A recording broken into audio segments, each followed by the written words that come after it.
Now, if we analyze what is happening in Ukraine in recent weeks, recent months, I do believe that people also they are making more and more of these parallels to try to somehow analyze where in the war we currently are. If we paraphrase Winston Churchill, whether this is the beginning of the end or the end of the beginning. Indeed. And of course, one of the particular differences now in the recent hours even is this apparent semi-invasion of Russian territory by forces from Ukraine. These are said to be, of course, Russians who have got fed up with the regime in the Kremlin and want Russians to rise up against Russia. But of course, some of the equipment they're using is clearly, they say they bought it in arms bazaars, but some of it appears very, very likely to have leaked from weapons supplied to Ukraine by other Western governments. Yes, it seems clear that, for example, they did leave behind by accident a so-called MRAP, a mine-resistant armored vehicle, and that one was provided to Ukraine from the US, so that is clearly an American vehicle. But also, it's obvious that they crossed into this Belgorod region of Russia from the Ukrainian side of the border. And again, here we could make some comparisons, some historical comparisons, that sometimes for the sake of plausible deniability, so to say, an army doesn't take full responsibility for every unit. They claim that there has been a mutiny, there is some rogue commander somewhere who all of a sudden has broken loose from the chain of command.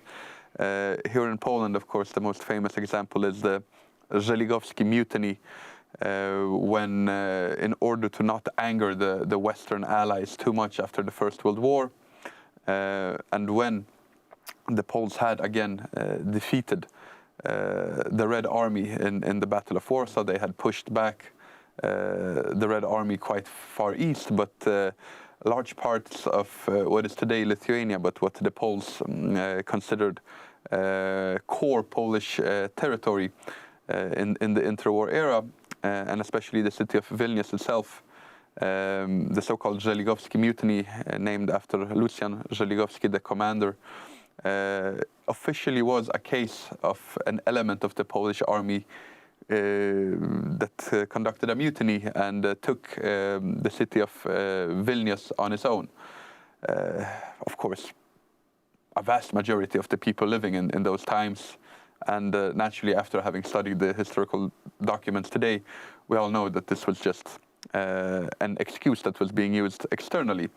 And naturally here, when it comes to this latest incursion into Russia, it is not reasonable to believe that this unit that is staffed by Russians that are against Putin and have been fighting for Ukraine, in Ukraine, against the Russian army over the past months, it is very unlikely that they would be able to gather as much equipment as they would want and then start moving around completely freely in the border area and then be able to cross without receiving any aid from Ukraine. So it is quite certain that this was all agreed on with the key elements of the Ukrainian political and military command structures. But there are many other interesting parallels that come into mind when you watch this. For example, that there is a certain tradition of some Russian units fighting on the sides of the opposing forces when it comes to wars between Russia and neighboring countries in the West. If we look at the Polish Bolshevik War again, there was a quite large component of Russian soldiers that were either they had been white Russian soldiers or they had been red Russian soldiers, but for some reason they did defect to Poland and take up arms against the Red Army. There were somewhere between 7,000 to 8,000 of them in total.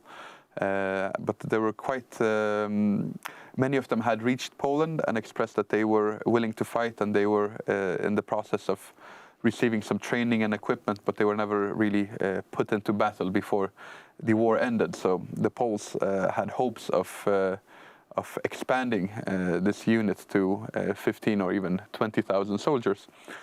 Adam, alas, we've been defeated by the clock in the corner of the studio, so I'm going to have to ask you to pause there, but we will pick it up next time.